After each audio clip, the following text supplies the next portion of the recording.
Heat wave లేదా El Nino phenomena అనేది ఏంటి, దానివలన మన ఆరోగ్యం మీద ఎలాంటి ప్రభావాలు ఉండబోతున్నాయి అని అందరూ ఆందోళనకి గురవుతున్నారు.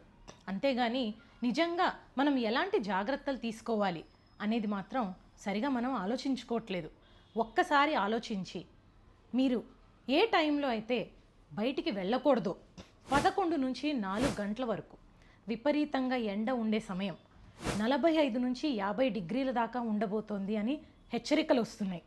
ఇలాంటి టైంలో అత్యవసరమైన పరిస్థితి అయితే తప్పించి బయటికి వెళ్లకుండా పగలు కానీ 10 లోపల లేదా సాయంత్రం 4 తర్వాత మాత్రమే వెళ్ళవలసిందిగా బయటికి అందరినీ కోరుకుంటున్నాను. ఇకపోతే మనం ఒకవేళ తప్పనిసరిగా బయటికి వెళ్ళాల్సి వస్తే వీలైనంత జాగ్రత్తలు తీసుకోండి.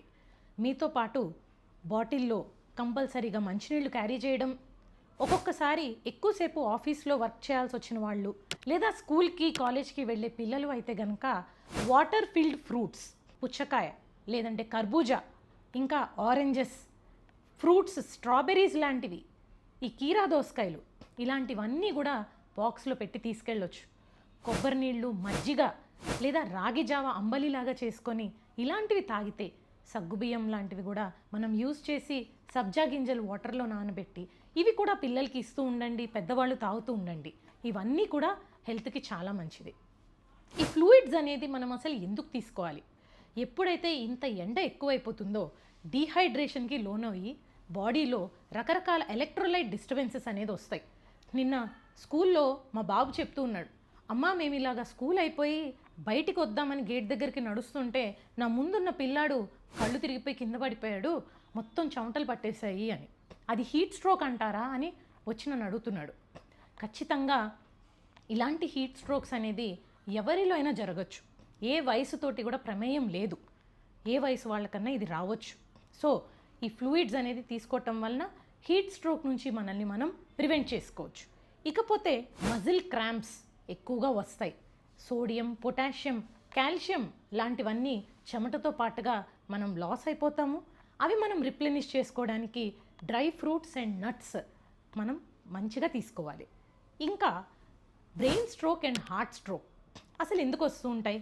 బ్లడ్ గడ్డలు కట్టేసి రక్తనాళాల్లో ప్రసరణ సరిగా జరగకపోవటం వల్ల వస్తుంది. కాబట్టి డీహైడ్రేషన్ వలన అది కూడా వచ్చే ఛాన్సెస్ ఎక్కువ చూస్తూ ఉంటాము. ఇకపోతే పిల్లల తల్లిదండ్రులు, ఇంకా స్కూల్ అండ్ కాలేజ్ యాజమాన్యాలు కూడా ఒకటి గమనించాల్సిన విషయం, మనం అందరినీ 11 నుంచి 4 మధ్యలో బయట తిరగొద్దని చెప్తున్నాం.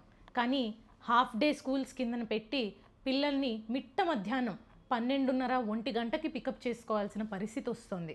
మిట్ట మధ్యాహ్నం ఎండలో వదిలిపెట్టడం అనేది కరెక్ట్ కాదు కదా.